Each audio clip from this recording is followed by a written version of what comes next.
size ng sa Jis, mo bisita ang Birhen sa Lindugon, katong ang Birhen sa Simalatpa, kanang diri sa Sigungan, dapit, no? Wali sa akong parokya, pero pizza size, matutod yun sa pizza Jis. Di ba, matutod mo ganit sa Simalatpa, ayaw ka kasawa, ayaw ka bana, ayaw ka anak, no, di ba? Bana, parider yun, no? So, dadaan ninyo ang mga membros pamilya kung mahimong tanan, dadaan ninyo ang mga masakiton, bisag wheelchair, dala ninyo dito, bisag yan. Ang Our Lady of Guadalupe sa Mexico, 500 katuig, usag i-aprobahan sa simbahan. Kanan siya, wala pa rin na-approve kay kadhan pa kayo ng mga investigation. Ang investigate na mga scientist pa, hindi pa mga katoliko laban, kaya pala ma-approve yun. Kanan siya, mga milagosog yun ang iyang nahimo. So, wala pa tayo natin kadagdag, no? Ito ang mga teolohiya to Jesus through Mama Mary Mother, no? Sa atong misa. Daghan kayo salamat.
So, good sa program na?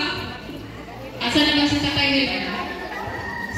Nga pagsilibral, ikan sa uno, hangtod sa sinte. Ato lang ipili ang usa ka adlaw sa 4. Ug ang itong elderly Filipino Week, gideklarhan ni sa atong presidente ni Fidel B. Ramos sa iyang Republic Act number 42 nga kitang tanan nga mga edad-edara na yahang gitagaan og pagsilibral isip mga nagapundar sa ato ang pagpundar na karon nahimo na tang ingon ani o kanang uban nga mga batanon nga dili pa senior citizen nga apo na sila mga plano alang sa ato ang Pilipinas nga atong ipuyan ron kani atong pagsilibral ron sa ato ang Economic celebration.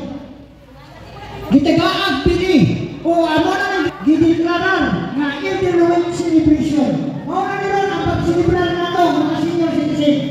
Kita gitagaan o pasidungon sa presidente. Ang mga tuiga o pila pa ka tuig na daw gi-preparar. O para